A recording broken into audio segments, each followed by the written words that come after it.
Dark Discoveries is a podcast that dives into the darker corners of history, mystery, and the downright bizarre. We discuss real events that may include graphic details, adult themes, and strong language, not suitable for all ages. Listener discretion is strongly advised. We're here to inform, entertain, and maybe make you laugh nervously in public, but never to glorify criminals or make light of victims. Our research is thorough, but hey, we're not perfect.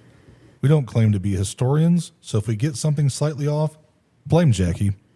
All opinions are our own, and sometimes even those are questionable.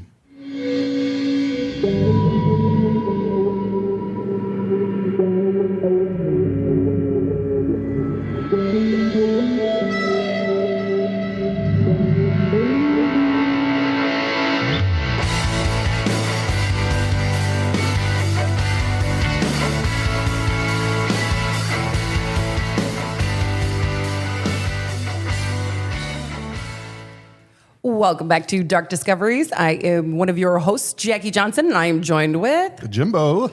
Dustin. And we have a very special guest tonight. Go ahead and introduce yourself, darling. I'm Kiara. She's fantastic. We love her. Yes. So, yeah.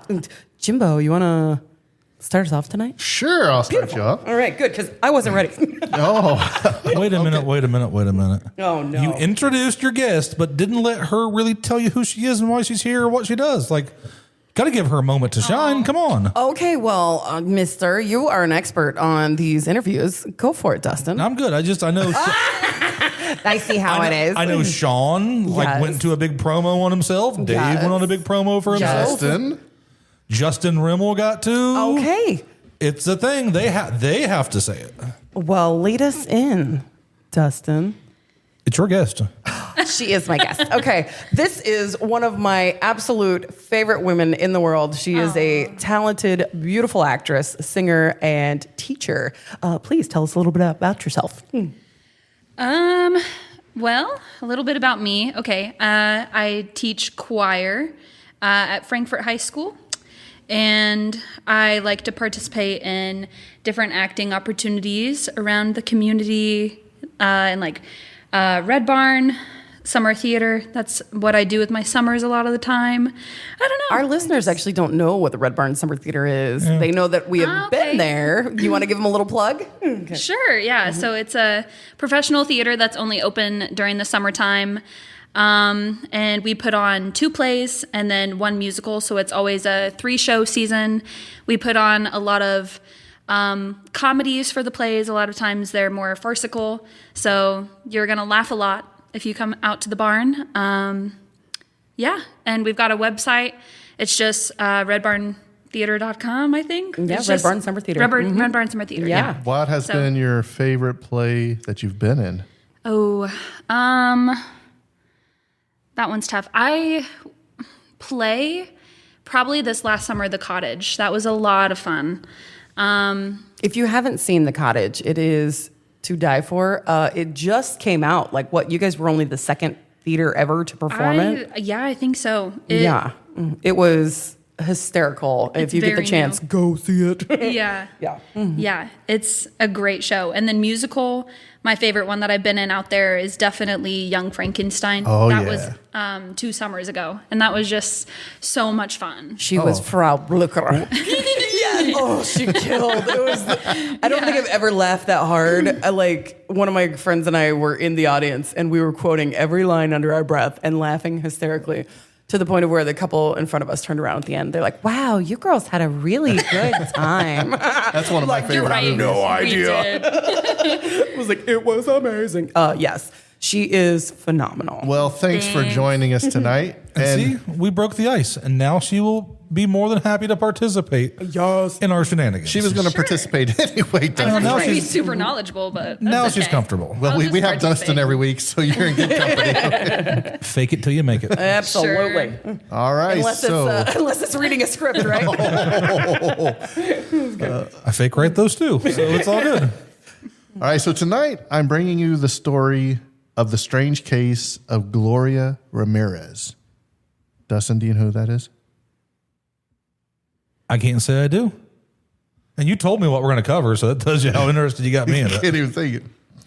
So it's one of the most strangest, most baffling true stories of modern time. I feel like I say that every week because I always find something. I don't know, man. That's a big claim to be claiming. Here we go.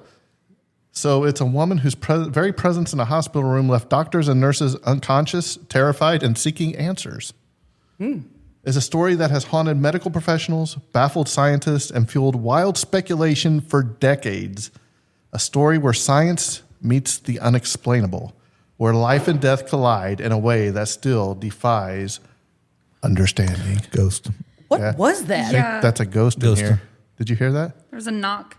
Either that or your distiller blew up or something. Oh no, we would know it. We're still sitting here. We would be here. We would not be here. This podcast would be done. So, Ghost? yeah, I'm gonna say ghost. It is a haunted jail, so Well, we did like run around upstairs. I should probably make sure I turn all the lights off. it'll be That's okay. okay. That's all right. Keep them company. All right. It was February 19th, 1994. In Riverside, California, Gloria Ramirez, a 31-year-old woman suffering from late-stage cervical cancer, was admitted to Riverside General Hospital. She had been experiencing extreme weakness, confusion, and a history of rapid deterioration over the previous days. Probably nothing really uncommon with a cancer patient, right? Unfortunately, yes. Okay. So nothing out of the ordinary yet, right? Correct. So according to her family, Gloria was normally vibrant and energetic, but by this time her body was failing. She was dizzy, disoriented, and complaining of severe pain. Doctors described her as distant, detached, almost otherworldly. Bottoms up. Way to go, Dustin. Way to go. You got to keep yourself awake. I love it. Slurp. Yummy. So Delicious peach mango Celsius. peach is nasty. So as nurses and doctors like prepare peach. to What stabilize have you got her, against a peach? it's I don't like Georgia. that and that stupid princess. Oh, okay, all right, guys. Yeah, she's always getting herself in She trouble. always ran to a different castle. Does she not know how hard I worked for that? I'm gonna use my potassium for the episode. Fuck Princess Peach. I'm gonna say I think that it was intentional. I think she Because kind she- of likes it. She was always the fastest one on Mario Kart. Was Princess Peach? It was ridiculous. And when you're like a 6-year-old boy playing Super Nintendo, you don't want to be the girl. You always picked last. Now I play as Wario and I kick ass. I thought you'd be more of a Bowser type of guy. Now Bowser's too slow. I like Yoshi. The wife plays with Yoshi. Sometimes I play with blue Yoshi because she plays with green Yoshi. The You kid should get that looked at. the kid plays with like pink Yoshi. I cracked myself up on that one. All right, back to the story. Are you ready? Focus. I'm ready. Focus. ADD is So, all right, strong. Draw me in. Draw me in. As Jimbo. nurses and doctors prepared to stabilize her, they noticed something unusual. Her skin had a strange, oily sheen, and there was a peculiar, fruity odor coming from her mouth. One nurse recalled it smelled almost like garlic or ammonia. Fruity. I'm not gonna say that's Fruity? Garlic and ammonia fruity? Okay, I was gonna say, Yeah. do you guys realize Not that even I have close. like the world's biggest aversion to ammonia? Like my team thinks it's hysterical because we use cleaners that are caustic and they smell like pneumonia. One of them legit, like I say, I have it labeled as cat pee and it's not, and like people get freaked out. But the other day we were cleaning out old tubs of this stuff. And I couldn't tell if it was citric or alkaline. And my team's like, Jackie, I think it's citric. And they did it intentionally because they like to watch me gag for 20 minutes. I put my head so far in that bucket. I was like, hold. It's alkaline, guys. It's alkaline. And they're just laughing there. I was like, you sons of... It was great. Okay. So when So they let's be honest. Fruity would be like strawberry, pineapples, Peach. watermelon, peaches. That's a fruit. I would Garlic. love to smell like I know pineapple a all the time. tomato is Coconut. technically a fruit, Yeah. but garlic is not fruity at all. Yeah. I love it. well, maybe we can But combine it's not garlic and fruity. ammonia and see if it smells fruity. I'm going to just go out on a limb there, Jimbo, and say that is shit. So when they drew her blood, what happened next would shock everyone. The syringe they used contained blood that seemed to shimmer with a mysterious, almost iridescent quality. And when the vial of her blood was handed around one by one, medical staff began to faint. Oh. Dr. Steve Thompson, the attending physician, would later describe the scene as apocalyptic. Several nurses collapsed, some violently coughing, shaking, and vomiting. Emergency protocols were triggered, but the cause was unknown. The room became a quarantine of fear. Gloria herself was unaware, semi-conscious, yet aware enough to react to the chaos around her. She died soon after being admitted, her body taken away, leaving questions that would haunt Riverside General for years. Medical staff were quarantined and monitored. Authorities demanded answers. How could a human being, simply by being in a hospital room, render trained medical professionals ill? What was in her blood? What had she done, or what had her body done to cause this chain of events? This case became known as the Toxic Woman. Scientists, toxicologists, and pathologists were called in to investigate. I'm pretty sure I know that toxic woman. Blood samples, tissue analysis, and hospital reports were meticulously reviewed, but every explanation seemed to fall short. Some suggest chemical contamination. Gloria reportedly had been taking dimethyl sulfide, or DMSO, an industrial solvent, as a home remedy for her cancer pain. DMSO was known to be absorbed through the skin and to carry other compounds into the bloodstream. And high heat, it could convert into dimethyl sulfate, a highly toxic chemical. Could Gloria's blood have become a dangerous chemical cocktail inside of her own body? Could this reaction explain why staff fainted? Others suggested a rare metabolic disorder or a buildup of toxins from her failing liver and kidneys, but none of these explanations fully accounted for the shimmering blood, the strange odor, or the rapid onset of illness in multiple healthy adults. Some theorists ventured into the paranormal. Could Gloria have become somehow a conduit for an unexplainable force?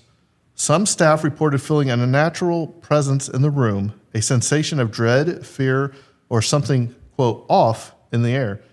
Others dismissed these accounts as stress-induced hallucinations, but the pattern was undeniable. Multiple medical personnel, independent of each other, became violently ill. Did it say approximately how many of these doctors and nurses got sick? No, but I think wasn't it like 3 or 4, I think? I think it was like a full room, from what I recall. I mean, it's been a minute since I've looked into this, but yeah. So the case was formally investigated by the California Department of Health. The official report concluded that Gloria Ramirez died of kidney failure caused by complications of cervical cancer. Of course they're going to say that. They noted that DMSO use may have contributed to the fainting incidents by converting to dimethyl sulfate, but the evidence was inconclusive. No one was able ever to reproduce the conditions that caused her blood to behave in such a strange manner. And so Gloria Ramirez became immortalized in medical lore as the Toxic Woman. What makes her story so compelling isn't just the science or the lack thereof, but the human element. A young woman suffering a painful terminal illness whose body became a harbinger of terror. A hospital transformed into a chamber of inexplicable fear, and trained professionals left to wonder if what they had witnessed was chemical, biological, or something else entirely. So let's break down the most puzzling of details. Number 1, the shimmering blood. Nurses described her blood as dark, oily, and covered in tiny particles. Chemical analysis revealed nothing out of the ordinary, yet the visual anomaly remains unexplained. Number 2, the odor. Many described a fruity, garlic-like smell. DMSO can emit a garlic smell when metabolized, but the intensity and effect on others remains a mystery. Number 3, rapid fainting. Multiple staff members collapsed within seconds of exposure. Some were violently ill. The cause may have been chemical, psychosomatic, or both, but no consensus exists. Number 4, Gloria's condition.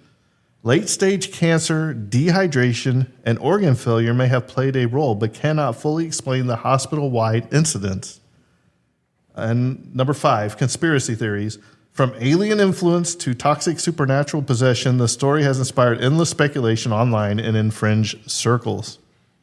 Even today, nearly 3 decades later, the case of Gloria Ramirez continues to fascinate and terrify. It sits at the intersection of medicine, chemistry, and mystery, a story reality itself seems to bend under the weight of the inexplicable. Was Gloria Ramirez simply the victim of a rare chemical reaction? Or did her death reveal something stranger lurking at the edges of what we understand about the human body? Perhaps we'll never know. Perhaps some stories are meant to remain unsolved, lingering in the shadows of our collective memory. So as you ponder the limits of science and the strange hidden forces that can ripple through our lives, remember Gloria Ramirez, the woman who for a brief moment became truly toxic. So tonight, sleep carefully. You never know what secrets lie in the human body waiting to escape. That's pretty scary. I would really, I've smelled some toxic things coming out of people before, but never to that extent, I gotta say. Right. So, yeah. And I've been in some nursing homes, and have you ever noticed the smell in a nursing home? It's kind of It's a distinct different, smell. Yeah. right? I try not to think about the smell of a nursing home because it never ends good. No. Yeah. But there's something. Is it, chemotherapy? Did something in chemo, something that was maybe injected into her, contaminate her blood? I could go in this big rabbit hole and say the oily and all this stuff was an alien, deal, but it's Or could either it be something contaminated in a vial or could it be something where her body just had a certain difference in it, like how people spontaneously combust just because two electrons rubbed each other and poof, because she has something. I've heard separate about in her, that. in her body. You know what I mean? haven't. Incubus wrote a song Things about that. rub together and just burst. Yeah, And then babies are born. and then it burst all again, right? Sorry. Guys, I'm a little wound tonight. Oh, she is wound up Yes. tighter than a new boot. You got me. Yes. All right, Jackie. that boot? What do you have for us tonight? I wish I knew. Okay, so this is something that I tried to do a while back when we were having our cannibal episode. And it's a fascinating case. However, our language got a little bit muffled up because I forgot to turn off the AC I wish in our So little it sounded commercial like- break, the whole time. I wish in our break we would have thought about turning on the air conditioner because it's getting a little bit warm in here It tonight. is getting a little toasty, but that's okay because it's a beautiful night. It's good. Fall is upon us. Okay. All right. So tonight we are going to the Valley of the Headless Men. And to start us off, we're talking a little bit about the Nahai and the Deni tribes. So the Nahai and Deni were not exactly friends. Deni history stated that the Nahai were erratic and violent people, often storming down out of the mountains to raid the Deni villages and decapitate the people. Finally, the Deni people grew tired of these attacks and they made a plan for retribution. After much preparation, they snuck into the Nahani Valley and to surround the Naha camps, only to find the entire camp empty. Campfires still burning, food streaming. Wow. It's a buffet. Guys, I've been streaming Netflix a lot lately. Food steaming hot and no one on watch. The Nahai were simply gone. This understandably frightened the Deni people, and they hightailed it out of there. So no Nahai people were ever seen again. This led the Deni people to believe that the land was cursed or haunted, a belief that is still around today.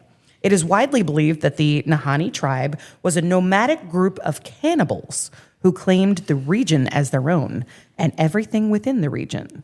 Now, a little bit about the land. The Valley of the Headless Men is actually a nickname for the Nahani National Park Reserve in Northwest Territories of Canada. Canada. Way up in Canada. Way up there. Yeah, they are speaking French up there. Yeah. Okay. Yeah. Mm-hmm. So, It's a boot time. That's good. All right. So the term Nahani is believed to be derived from the local Deni First Nations people for the term Nahai tribe, which was said to inhabit the area. So yeah, got the name from abbreviating. Yep, pretty easy. Okay, it's located in the heart of Canada, lays a 200-mile long gorge. So this entire valley and preserve is in 200 miles. Let's have a little history lesson. Oh, Do you no. remember what a gorge is, Dustin? It's See, I don't remember all my stuff from the last time we did this. This wasn't in this episode. I believe it was in even before this. I think it was Cannibal too. episode. Yeah, the one that was up for a day-ish and then pulled back down? No, I think it was the one where your lady in the Smoky Mountains murder Shannon Hercutt. I do believe we talked about this. It's just a valley with water, basically. Thank you. Yeah, Okay. you got It it. has All to right. have water, though. That's the That's the A thing. gorge, yes. I thought we talked about this too in the first go around of Well, probably because she's using her same the notes. These are valley. the exact same notes from if you were one of the 5 people that was able to 20. download it. What else? before What it died? else was on that episode? Because I don't even remember. That's where you read the letter, the ransom letter. The one or that you were really letter mad that you were about, really mad saying I don't want to about do the- this. Okay, Yeah. okay. Albert Fish sending Okay, it to so her it was all mom totally about- can't. Yeah. Yeah. That was good. Okay. Screw that guy. So, since 1905, 44 people have either vanished or been found dead in the remote valley of the Nahahi Valley. The British writer and explorer Raymond Patterson, he received a very ominous bit of advice. Men vanish in that country, and down the river they say it's a damn good country to keep clear of. That's quite a bit of advice to be told when you're first venturing out. Lured by reports of gold in the area, the brothers Frank and Willie McLeod journeyed from Edmonton in 1904. They traveled with primitive gear and traversed hundreds of kilometers. I wish I knew what kilometers meant. Are you a little thirsty there, Dustin? Okay. Kilometer is just a Canadian version. It's a metric system. Oh my gosh. Thank you. I didn't know. All right. How many kilometers is a mile? It's like what, 3 to 1, something like that. I think it is. Are you sure? I don't know. It's metric. This is America. We go in standard. Merca. A mile's 5,280 feet, I believe. Yes. All right. Well, he's not sure. they traversed It is. hundreds of kilometers by means of trains, boats, foot, and even harsh winter until they finally reached Gold Creek. The harsh travel conditions paid off, though, later when the brothers returned home with plenty of gold in hand. The success of this trip left the brothers plotting their second expedition later that year in 1905. So you gotta remember, this is 120 years ago. It's been a hot minute. All right, when Frank and Willis, brother Charlie, grew concerned, he led a search party through the park in 1908. So this is 3 years after the second expedition of his brothers heading out to search for the gold. Charlie discovered Frank and Willie's skeletons still at their camp on the river's edge in the large valley. Their heads had been severed. One of his brothers had an arm outstretched toward his gun. The blankets were thrown off as if he had leapt from his bed. Thus began the valley's nickname, Deadman's Valley. The creek was named Headless Creek. A little on the nose, a little scary. That's good.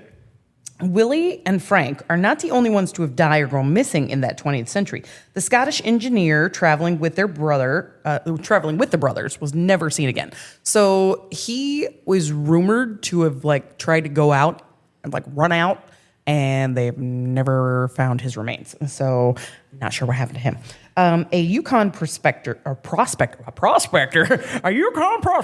Lord, a Yukon prospector, Martin Jurgensen, met a similar fate in 1917. Martin had sent news home that he'd struck it rich in the area. Shortly after sending the news, Martin was found outside of his cabin, decapitated. His cabin had been burned to the ground. When the news of the third decapitation spread, rumors of headhunters made their way to the Canadian newspapers. The Royal Canadian Mounted Police confirmed similar deaths and numerous reports of people vanishing without a trace in the parks. Oddly, at the same time, a series of unexplained plane crashes in the areas of the mountain's terrain, giving a new mountain range the name the Funeral Range, which borders the ominous Hell's Gates Rapids. So yeah, they're really going for deep, dark names in this place. I'm gonna warn you, don't get hurt there. You're gonna wind up being the next location on the map. So from 1905 to 1969, a total of 44 people were missing or found dead within the parks. 6 of these people were found missing their heads, laying next to burned out camps. Frank and Willie found in 1908. The Swiss prospector Martin Jorgensen in 1917, The Yukon Fisher in 1927, he was camped near a spot where Frank and Willie had camped. Yukon Fisher was part-time gold prospector, part-time outlaw. Fisher was wanted by the Royal Mounted Police in Yukon and had fled to the Nahanni Park. He was later found decapitated in a burned-out camp by the Mounties. Phil Powers was the fifth victim, and what's kind of interesting about Phil's death is the Mounties tried to say that his death was the result of a faulty stovepipe. And this was quickly debunked because Phyllis' remains were charred and the cabin was in ashes. It was the lack of head that they couldn't dismiss. And so they tried to say, oh, it was this. But yeah, he was decapitated and then his stuff was set on fire. In 1928, one prospector named Agnes Hall ventured ahead of his party and he was never seen again. So he was out scouting to see the next way, and they just never found him again. A pair of prospectors, Joe Mulholland and Bill Epper, disappeared in 1936. The search for them continued for years. Only traces of them were found when they found the burned-out cabin. A woman by the name of Annie Lefert went missing in 1926. Her hunting party claimed that she was with them in the valley named Flat River, but must have gotten lost in the surrounding wilderness. Months later, an Indian man by the name of Big Charlie claimed to have seen her, and she was climbing a hill, completely naked and seeming to have lost her mind. In 1945, an Ontario miner, whose name is unknown, was found dead, still in his sleeping bag. His head, however, was never found. Around the same time, another trapper succumbed to the wilderness, John O'Brien. He was found next to his campsite, hands still clutching a match. His death was clearly due to freezing temperatures, which that makes me really sad. I mean, he was just trying to get warm. But all decapitated bodies, heads, were never found. So what really happened to these people? Do you think it's greed, serial killers, wild animals? Is the land cursed? What do you guys think? Well, let's start over there with our guest and see what she thinks. Let's go. No. Let's go see for ourselves. Yes. Oh gosh, I don't know. That's scary. I would probably venture the spiritual route. Yeah. Yeah. Well, I don't think there's much that could explain all of those deaths and scenarios other than it being somewhat spiritual. But I'm spiritual myself, so it's Well, the fact that the easier to- entire Nahanni people just disappeared. Yeah. That plays into that pretty well. Yeah. Yeah. What do you think? Let me go last because I got this case solved. I bet you do. Okay. All right. What you got, Jimbo? Well, Okay.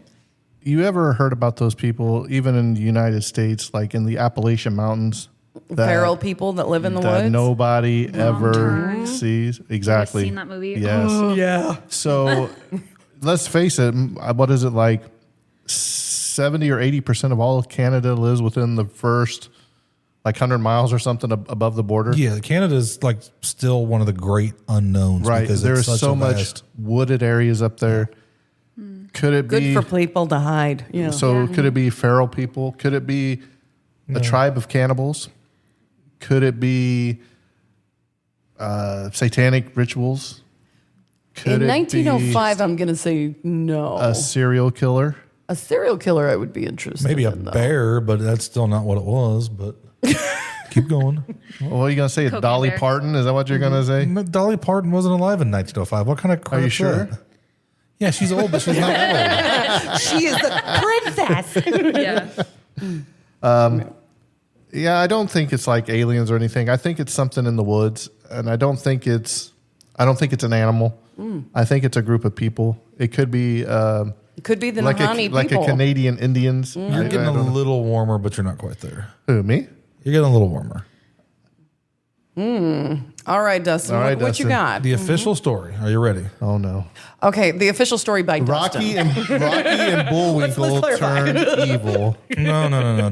Don't bring Rocky and Bullwinkle into this. They didn't do anything wrong. It's the little guy that's the bad guy that you got to watch out for. Boris? Boris. It's Yeah, Boris. Boris and Natasha. Natasha. Let's just be honest. I've never met a Boris I like. So Have you met a Boris? I've have. never met a Boris. I was like, I'm I kinda won't go jealous. into anything because then if anybody listens that knows anything about me will know what Boris it is. But when something happens and said Boris is around, you got Borised. And I got a friend like that. unfortunately, we got Borsed.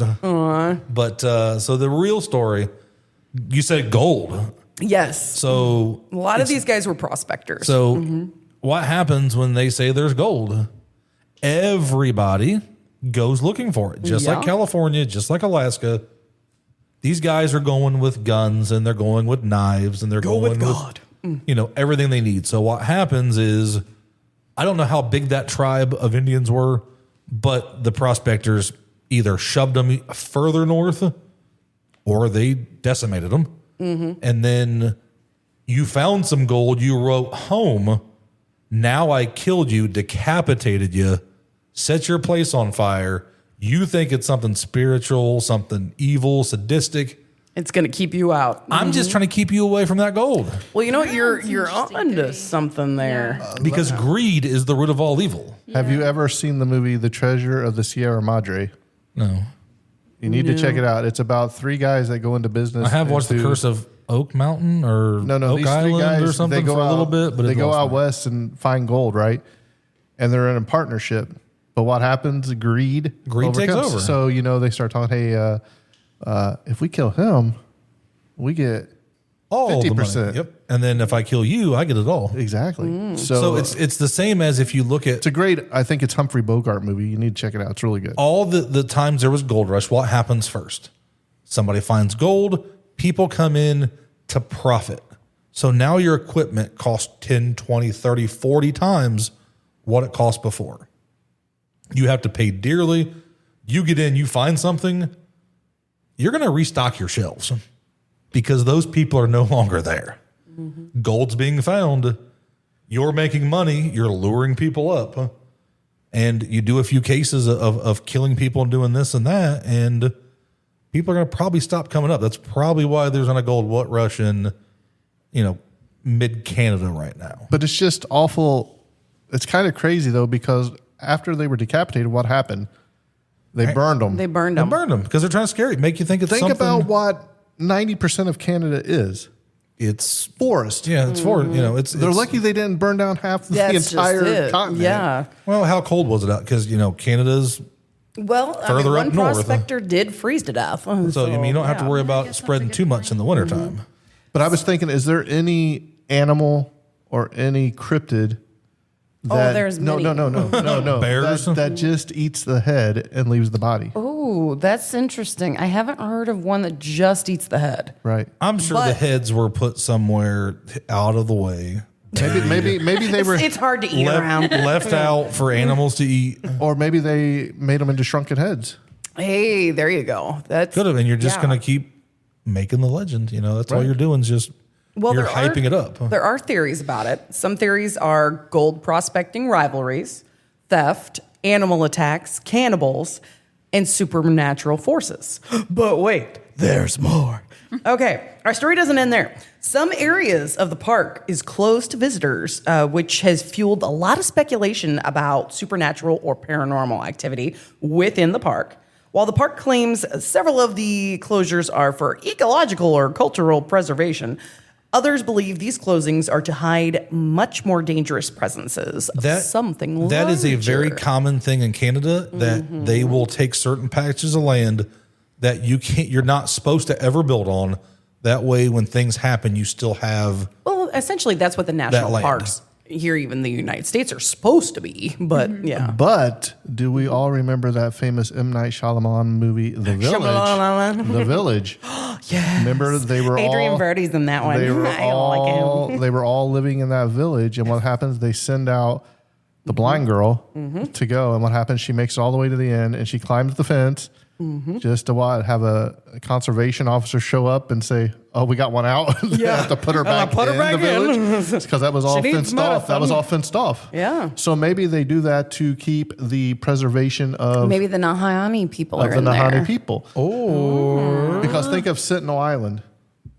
the cannibals that are on that island. Yes. Where they will not let you travel there. You cannot travel there. It's like illegal. It's illegal Yeah. because they don't want any diseases or anything come on upon that island. These people have literally lived centuries without anything outside of the there world was the inhabiting. missionary that went over there. Yes. On the boat or whatever. And, they see him on the beach. And next thing you know, you don't see him at all because they killed him. And you can see pictures on the internet of them like shooting bow and arrows at like a helicopter taking pictures. It's really crazy. Oh, I've seen that. Yeah. So you guys kind of forgot one big thing. The government fenced off those areas. Oh, absolutely. So why would the government coordinate that effort to block that stuff? Well, it's funny you should say that. So nobody gets the gold except the government. Oh, you were on it? No, not quite. The government. We're going paranormal. We're going DARP. Okay. Those in power are always going to stay in power. Oh, agreed. Yeah. Why totally. let some people find this when the government can say, that's our land. Let's back off here. And maybe the government was behind those executions to scare those prospectors off. There's two sides of the coin. Yeah, but is the Canadian government as corrupt as ours? I don't think there's any government on the face of this planet that isn't corrupt. Yeah. Or as ours? Stalin, Hitler, Mussolini, Castro, name any U.S. president, Mother Teresa, the Queen of England, Pharaoh, Ramses. Napoleon. They're all corrupt. Well, according to the First Nations people, they speak of white figures moving through the Nahanni Valley. Sometimes they're described as beings of light white man. or spirits. These reports date back to 1946 when a geologist and mining expert, Frank Henderson, returned from the valley to report that his partner, John Patterson, had disappeared.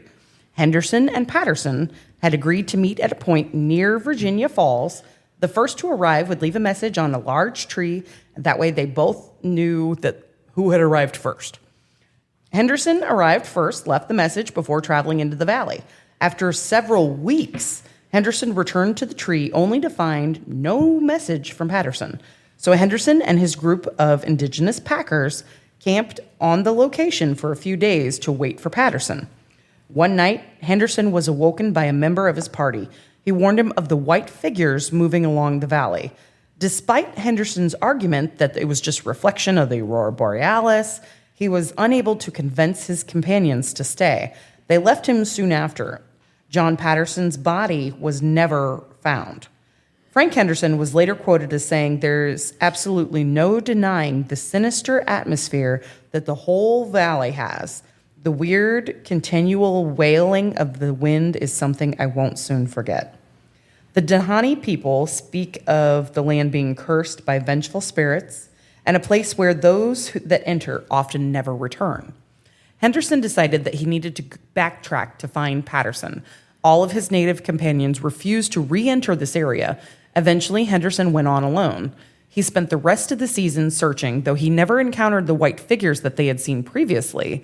All summer, he said, "I moved with the utmost caution, especially at night." So what exactly are these white creatures that the people are so afraid of? One theory is the Wahani, which is a white indigenous wolf-like creature known to tear people's heads off. There it is. Told you. Yeah. Told you I was right on the nose. They wander through the wilderness and possess supernatural strength, others say. But it gets stranger still. Since the 19th century, reports of UFO sightings and strange lights throughout the surrounding Nahanni Valley. Several people blame the paranormal and UFO sightings for the large number of unexplained disappearances, but these aren't the only possibilities. In addition to the Denani people, white walkers and spirits that shriek in the night. The Dahani told stories of fearsome, hairy giants that lived in caves. These large creatures would kill and eat anyone that set foot in the territory. The descriptions of these beasts is similar to, what do you think, Dustin? I don't know. You tell me. Bigfoot. Or Yeti. or a Yeti. You're getting up there. Yes, because It could be of the white abdominal. walker. Absolutely. The abdominal snowman. But what thing we are forgetting is the bodies were burned. The bodies were burned. So Yeah. I haven't seen Bigfoot with a match out there, right? I have yet to see him cooking anything over that Because fire. it's not Bigfoot. It's aliens. I done told you what happened. All right. Well, aside from losing your head, crashing planes, cannibals, white walkers, disappearances, Bigfoot, harsh weather conditions, UFOs, and hauntings, it's really a beautiful place. So it is home to black bears, grizzly, moose, porcupines, and over 180 species of birds and 42 different types of mammals. It's totally my own opinion, but the more I researched this place, it reminded me a lot of something that we have in the States, a little place called Skinwalker Ranch, because it is very drenched in Native American culture, but it is also extremely terrifying paranormal activity throughout this area. We need to find out if there's any traditions in Indian legends that ceremoniously where they would decapitate somebody and burn their bodies. I would be interested. I mean, I've heard a lot of cultures Right. burning bodies. I've not really ever heard or seen anything to do with the removal of a head. Most people, most cultures tend to keep the entire body intact for religious purposes. Right. But they would skin you. I mean, they would skin your head. They wouldn't normally decapitate you. So, Scalp them. yeah, scalp them. That's what I meant. Yeah. Well, multiple UFO sightings and strange lights have been reported within the valley. Stories of Sasquatch and similar entities roaming the woods. Some stories even speak of creatures from Ice Age periods, like the It's a dog bear hybrid. I can't say it, guys. Man, bear, pig. Yeah, that's the one. That's Man, the bear, one. pig. Yes. So it's just a really big, scary old creature. Okay. They say that it has been spotted there throughout centuries. People have seen it. The Denny people have avoided this valley for centuries, still to this day avoid it. They believing it is a haunted and cursed land. And then there are multiple underground caves and caverns across this park. And according to the U.S. geographical survey, virulent meningitis once wiped out the entire Indian village in that particular area. So I wonder if by some chance that had anything to do with the Nahanni tribe. I mean, that's And my... if you have an indigenous tribe and you bring in different people, they're not used to being around. I mean, yeah, infections and diseases are going to run rampant because for sure. they don't have an immune system for it. Yeah. Well, the park's natural dangers are significant on their own. There's steep cliffs, there's deep canyons, raging rivers, weather elements, animals, caves that remain unexplored. And Nahanni Valley is a place where nature and paranormal kind of blur. So is it somewhere you think you guys would go? Road trip. I'm not staying in a cabin. I'm just If I don't have a clean, comfortable bed, I'm not going. Well, no, we're going to have a I'm tent. too old for it. I really don't want to get burned out. And, I'm about 10 years- Guys, just keep my head together. That's all I 15 gotta years old, say. too old Yeah. to sleep on the ground. I have a question. Yeah. Do all Mounties ride a horse? I don't know. I'm not Canadian. Do we you know? have a Canadian listener that could answer that for us? That would be amazing. I mean, don't know do they? enough about I'm their police. sure they have In my head police, they do, but in I'm the pretty police, sure I'm there's sure they no- have cars in the city, right? You don't see Toronto with just a bunch of horses storming the street, do you? You got a point there. But I mean, I've never not seen one. Is the Mounties a different division of the police force? Like They are their own like division, I IPD think. has the equestrian. Yeah. Yes, Mounties, members of the Royal Canadian Mounted Police, or RCMP, exclusively use cars and a variety of other vehicles as their primary mode of transportation. Though the name Mounties historically refers to the mounted tradition of horseback.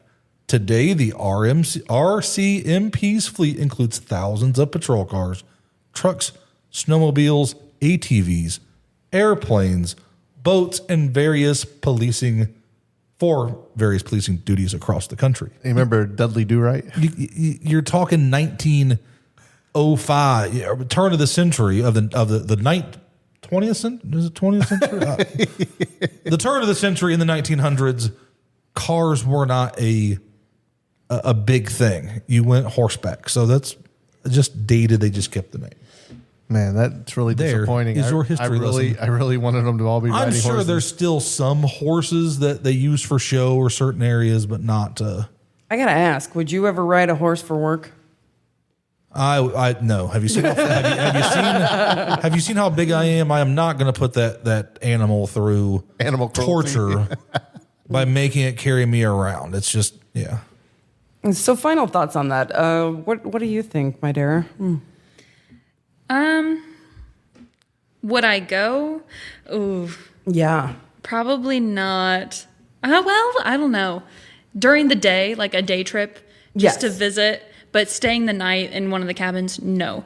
But yeah. as you were talking about it, it kind of it reminded me of the Appalachian Mountains, Yes. about all of the stories and like the spirits and cryptids over there. I tell you what, there's really something with deep, dark woods and really ingrained cultural areas that tend to just be terrifying for all the right reasons. It's great. It's a Wampus cat. Yes. That's I think what Wrong Turn, the movie, is based on. There's like two different versions. One's like a cult, and then the first one is like cannibals, like you guys were talking about. But yeah, so it's interesting. Well, and I mean, this particular area is just drenched in some really deep stuff. I mean, there's the gold, there's the Native Americans, there's just so much happening there. It's definitely something to look into. But you also have to look at the time, the early 1900s.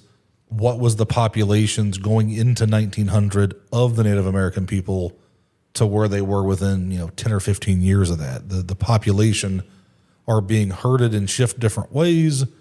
There's a lot of stuff that, because there's very few in the grand scheme of thing left today.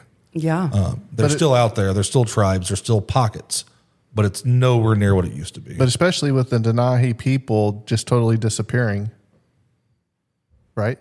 Yeah. What happened to there's a lot of tribes of Indians that didn't make it through, or did they maybe adapt and join another tribe and maybe give up cannibalism? If there's I don't know. I mean, they were a pretty prominent part of that society. I mean, it was shocking that they were gone. So it's like I said, or are they just deeper up in Canada where you don't know? Did they intentionally disappear or something? Or they had Hollow Earth. I mean, the fact that they magma in the middle of it and it's hot. Have you ever seen a volcano? That's what's in the core of the earth is magma. No, it's hollow. Magma. It's Hollow Earth. What the heck are we talking That's about? where Godzilla lives, or King Kong. Hollow Earth. You don't know what Hollow Earth is? King Kong does not live there. King Kong does not live there. I would stay right for Halloween. He was not. Did you not see King Kong is from Japan, okay? Yeah. No, Godzilla. That's Godzilla. Godzilla, King Kong. They're cousins. It's okay. So, yes. All right, Jackie, I think you have our missing child for the week. I do. As a matter of fact, since we talked about Canada, I have pulled one from Canada. And it is kind of interesting because this is a case, it's dated back a little bit. This is Cheryl Hansen, who was last seen leaving her home on Bloomington Road to walk to her cousin's home, also located on Bloomington Road in Aurora, Ontario. At the time of her disappearance, Cheryl wore a gold necklace with a medallion on it. Cheryl's mother is quoted of saying, "I wish we could go back in time before you disappeared from our lives. It was over 40 years ago, and we've never been the same. Our hearts were broken and will never mend." This is Cheryl Hansen, date of birth, July 25th, 1966. Missing since May 31st of 1974 from Aurora, Ontario, Canada. Her eyes are blue, hair blonde. Height is 4 foot, weight is 52 pounds. Any information regarding Cheryl Hansen can actually be turned over to the Amber Alert or the 1-800 The Lost. All right, Dustin, where can they find all of our social medias? You can find us on Facebook at Dark Discoveries Podcast. Find the group. We are on TikTok at Dark Discoveries Podcast, I believe. Same thing on Instagram. Maybe one day I'll get back to uploading that on a regular basis, even though this is for the future. I'll be better by the time you hear this. But, shoot us an email, darkdiscoveriespod@gmail.com. Find our link tree on our TikTok and Facebook. Buy some merchandise, buy one of these cool shirts, some stickers, banners, really whatever you need. Shower curtain. If somebody emails me and tells me they want a shower curtain, I can make it happen. I will upload it and do the work to figure it out. All right, and as always, remember, the deeper you dive, The darker it gets.